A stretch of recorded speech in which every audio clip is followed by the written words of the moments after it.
Ngiyaphakamisa ithonga. Futhi ngibuye ngiphakamise imisebenzi yabantu abasuke befuna izikhundla. Yebo. Ey'ntweni ey'fana nalezo ngiyakwazi ukuzenza. Ngiyakwazi ukulandela idlozi lakhe eselathwetshulwa bese ngilibuyisa. Uma ungaphuphi amaphupho akho engacaci kahle noma avalwa noma isidalwa esahamba sadikila kuwena, ngiyakwazi ukusibuyisa leso sidalwa sikwazi ukuxoxela indaba zethu. Ake ngibingelele mbuke lapha ekhaya igama ngumzothule ngwakashembe isibongo mafofuke njengedangabani isambane esambungosa ngalala makedo lalabafozane kunogotshe izikhundla othi mawuvimba ngale uthukusungale ngumkhovu oyiphawu madakeni oyishaya sanketela. Ngiyabingelela le iNethezeka TV igama lohlelo uphila kanjani. Siyathokoza namhlanje sambe sawufika lapha ko Richard Bay. Uzoyichaza ke umkhulu ukuthi ukuphi ne Richard Bay utholakala kuphi ngoba indawo zihlukene kakhulu ngokwegaba kodwa sikumkhulu umbuyisa umelaphi uphinde ethwasise nokunye sokuthola kuyena ngokuhamba kwesikhathi. Mbuyisa asikubingelele mkhulu la kwiNethezeka TV. Yebo ninjani? Angibingelele kakhulu la ku TV, ngiphinde ngibingelele ubaba uShembe enginaye la kule ndawo la ePort and Fort. Ngithi angizogqamisa lo msebenzi wami enginawo wobungoma kanye nobunyanga. Lana ngiganwe isangoma. Ukugana kwami isangoma uMamlambo isibongo sakhe sibambisene naye phakathi kwekhaya. Yebo. Okay. Ngifuna ukuya la ekutheni ukuthi uzucacisa ekutheni ukuthi uganwe isangoma. Ake sikale kuwena kakhulu kubizo lakho eqaleni kwakho ukuthi ungene kulomsebenzi ngaphambi ukuthi uganwe noma ungene mhlawumbe usuganiwe. Ngifuna ukwazi kulapho kuqala nokuthi ungena kwakho ungena kanjani. Ngingenelana ngibizwa isalukazi, intombi endala kuyiyona eqhakele umsebenzi wobungoma. Bengibizwa ile salukazi sengibiza ngegama maqede ngithola ukuthi noma ngihleli phansi ngihleli nabantu but mase ngibiza lesalukazi siziwa yimina ngedwa maqede ngisabele sengibiza ngegama bese ngisabela menginyaqalaza ngesiboni. Kwaze kuba sesiyangikhipha lesalukazi lesi sesingisa emzini womuntu. Sithi ngihambe ngiyolandela umsebenzi waso. Ngase ngihamba ngiyolanda lo msebenzi lo ngathi mengifika khona bafike bangishisela impepho ngaba ngasuka ekhaya ngikhishwa yilidlozi ngihayiza ngaze ngofika lapha kulo yamuzi. Ngathi mengifika kulo yamuzi bafika bangishisela impepho base bengenzela ukuhamba benzela ukuthi lento iyamukeleke la emadlozini akubo nabo la engangithwasa khona. Ngizwa kahle. Ake sibuye la ekutheni ukuthi zimbili ke manje othe uzoyicacisa ukhulume kakhulu ngabo umngoma wasuthinta kakhulukazi nobunyanga ekutheni ukuthi uzocacisa nangabo ubukhama bobunyanga. Ake siqale siqedele yomngoma. Umngoma uthe maphothula waqala ukusebenza ngaphambi ukuthi umukele isikhwama sobunyanga noma savula kakhona entwaseni. Ubungoma ibona obavula umsebenzi. Ngoba ngangazi lutho mina. Ngangazi ukuthi kwakukhona umuntu othiwa isangoma kodwa isangoma ngihlala naso ekhaya esingumamdala. Kodwa ngangamnaki ngoba kwakuyena umuntu owayengithatha uma eyosebenza eyofemba ethi mntanami awuhambe nami uyongisiza. Ngifike ngimsize ukufemba kuhlukene kaningi. Kodwa ke kuyinto eyodwa ngoba umsebenzi wobungoma busuke bumi emsebenzini wobungoma. Ngizwa kahle. Ake singeneke kule yensebenzo nokuthi ke nakho usuyasebenza sikhuluma ngokuthi ke kusekunesikhwama manje. Kukhona insebenzo ehambisana nesikhwama ke manje esingafaka umngoma usithola kanjani lezi insebenzo ngoba songena kakhulu kuyinsebenzo manje ozenzayo ekhaya manje ingakho kufanele ngihlukanise ubungoma nobunyanga kuwena kuqala. Ubunyanga ukuthatha isikhwama usithatha nini kanjani? Ubunyanga ngibuthathe 2007. Ngithatha ubunyanga. Lapho ke ngakhishwa ikhehla lifuna ukuyolanda isikhwama sobunyanga. Ngase ngiphuma ngoba ngayibona sengikulowo muzi lo fanele ngilande kuwe isikhwama. Ngathi mengifika khona nakhona bafike bangishisela impepho ngoba kwathi damu. La qhela idlozi kumina lafuna ngibone lento eyenzakalayo. Maqedwe bangishisela impepho bangenisa ngaphakathi base bengibika emadlozini akhona. Ake sibuyeke manje singene kuyinsebenzo nemisebenzi oyenzayo ekhaya ngoba abantu ukuxakeka kwabo kwehlukahlukene, abanye bahlushwa imimoya, abanye bahlushwa yidlozi ngoba wena nawe belikuhlupha ungazi ukuthi lesisalukazi sikubizayo sikubizelaphi egcineni sagcina sikukhiphile. Sibonga kona lokho, kodwa ke asingene kuyinsebenzo ke manje zasekhaya ukuthi insebenzo zasekhaya zime kanjani uze kufike la uganwa khona ngoba oke wathitha indaba yokuthi uganwe yisi sangoma manje kwenzakalani lapho. Ngifuna ukucacisela umbukeli ekhaya. Haleluya. Indaba enkulu. Lana ngiganwe isangoma. Lesangoma nginabantwana naso. uMamlambe isibongo usuka khona esikhawini ngokuzalwa ke usuka ngaphesheya omama noma obaba basuka ngaphesheya eMozambique. So ke la ekuganeni kwamisa ngoma ibuyena umuntu engibambisene naye kulomsebenzi noma kuthiwa angikho ekhaya yena ukhona uyakwazi ukumela isibongo. Yebo. Ngizwa kahle. Ake singene ke kwinsebenzo sisekhaya. Wenzani ekhaya umuntu onayiphi inkinga ngoba siyabona namathwasa akhona. Ingakho ngifuna ukuthi ucacise lokho ekuthenini ukuthi imiphi imisebenzi ogxila kuyona kubantu ngokuyigulo zabo ezahlukahlukene.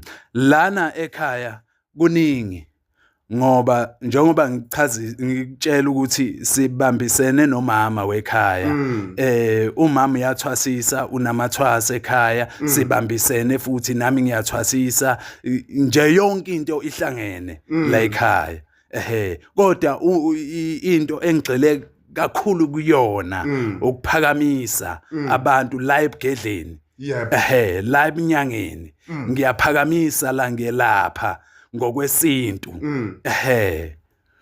Ngizwa kahle uma ukhuluma ngokuphakamisa khona abantu abathintekayo njengamanje abaneyinkinga zokuthi izinto zabo ziyafadalala umuntu beyibona inhlanhla awukhulumi ngaloko ukuphakamisa noma ukhuluma ngokunye ukuphakamisa ngoba makukhulunywa ngokuphakamisa abantu abaningi vele bethanda le ndaba ukuthi mina ngiyayisebenza ngifuna iziphakamiso zomsebenzi. Wena ikuphi ukuphakamisa onakho?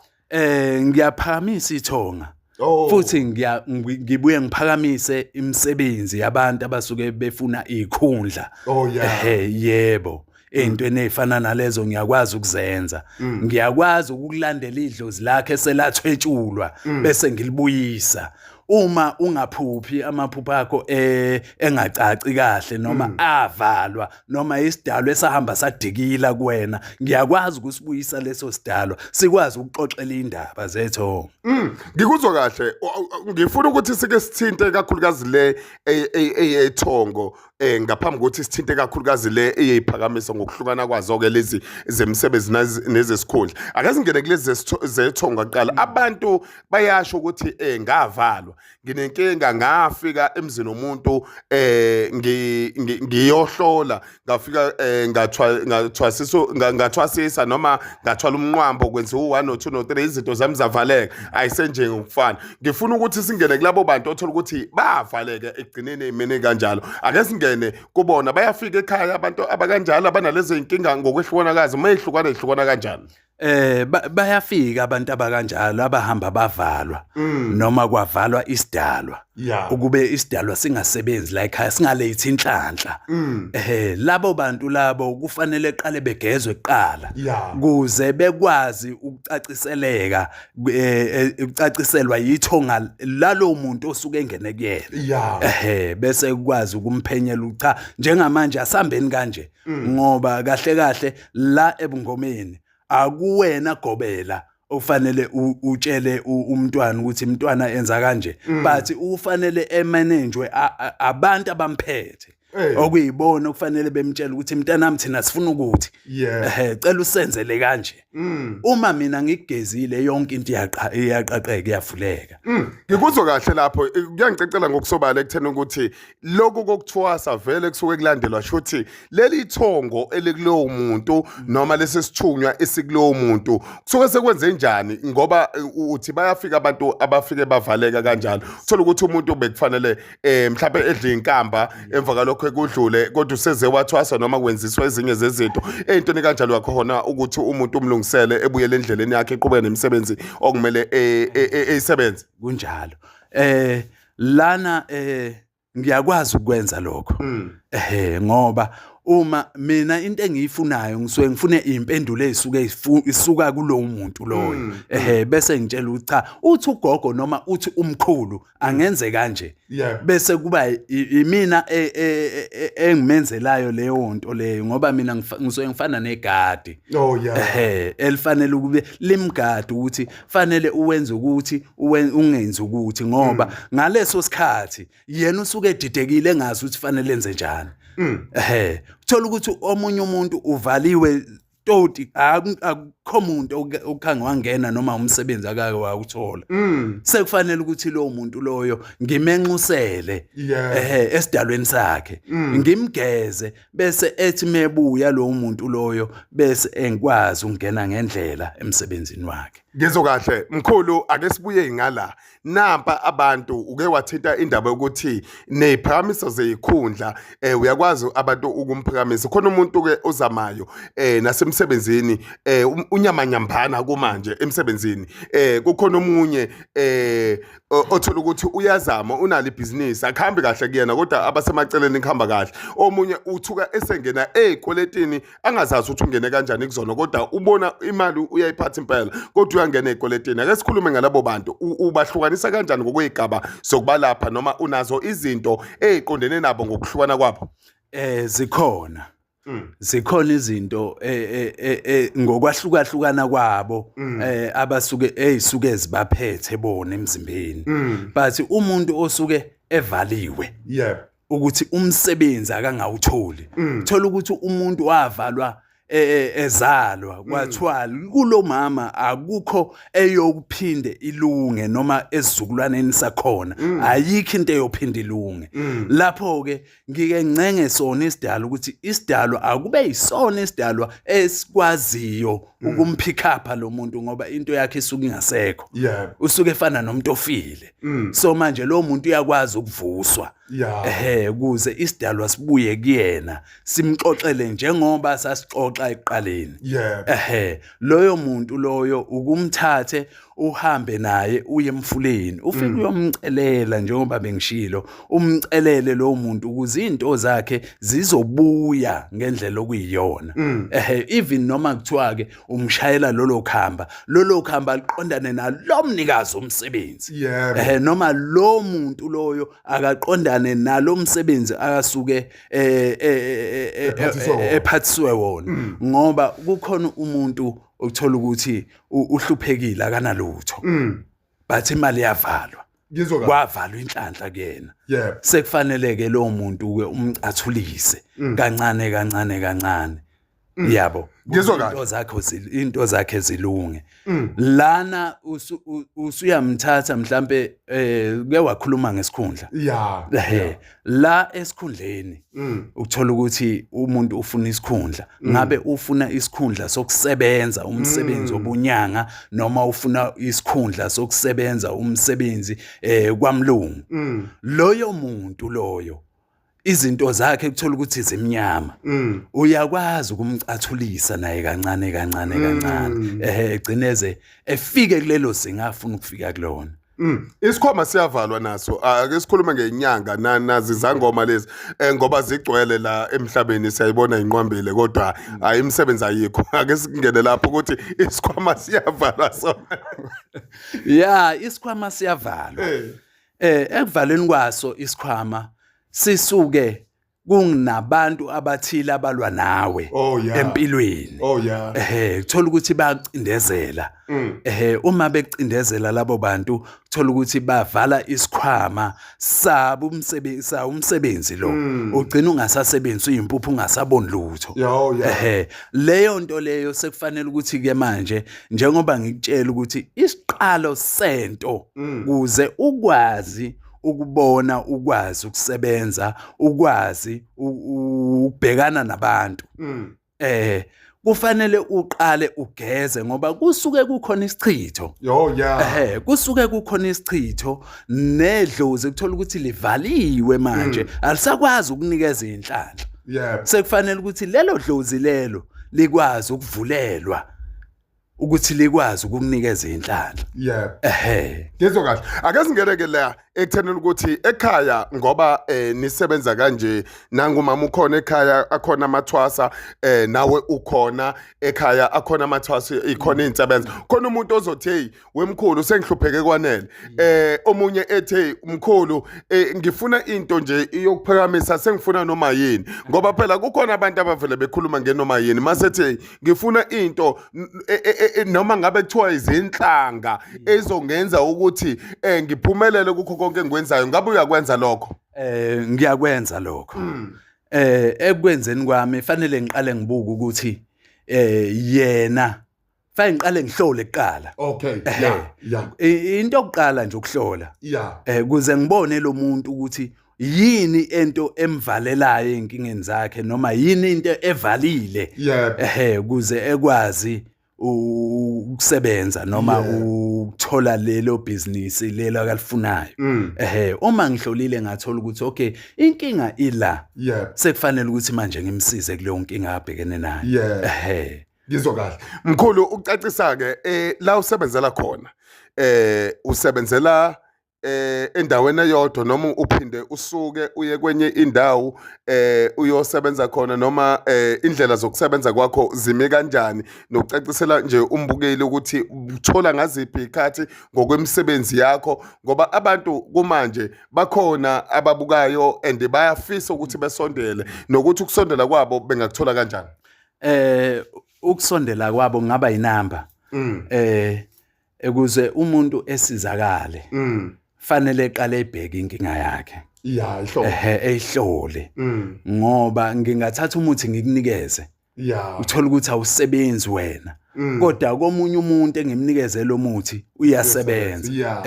So ke ingakho ngithi fanele eqale ehlole umuntu. Yeah. Kuze eyithola inkinga yakhe lemhluphayo. Khona kuzoqondaniswa kuzoqondaniswa naleyo nkinga leyo. Ngoba ngingathatha izizwe mina nginikeze. Ngithathe noma amabutho ngikunikeze. Awezi ukusebenza ngendlela ekufanele ukube sebenze ngayo kuwena. Thola ukuthi lento ekuthiwa umuthi yahamba yavalwa. Kodwa okuvaleni kwayo sekufanele ukuthi mina ngiqaqe lapha kuwena ukuze ikwazi ukusebenza. Oh, yeah. Fanele ngiyithole la enhlulweni. Yeah. Ukuthi lento iyiyo noma cha. Yebo, ngizwa. Yeah. Ukugcizelela ukusebenza kwakho usebenzela kuphi nendawo nokuthi ke ekhaya ubakuthola ngaziphi ikhathi iziphi insuku futhi usebenza ngazo? Ngisebenza ngazonke ikhathi. Kusukela ekseni kushona ilanga ebusuku ngiyasebenza. Inamba engitholakala kuyona mina 08348 00865. Lele ekhaya kuyasetshenzwa. Hayi kancane. Kuyasetshenzwa uma ufuna usizo zihluphe wena. Uhamba uzofike noma uthathe inamba ufone uthi mkhulu khona yini.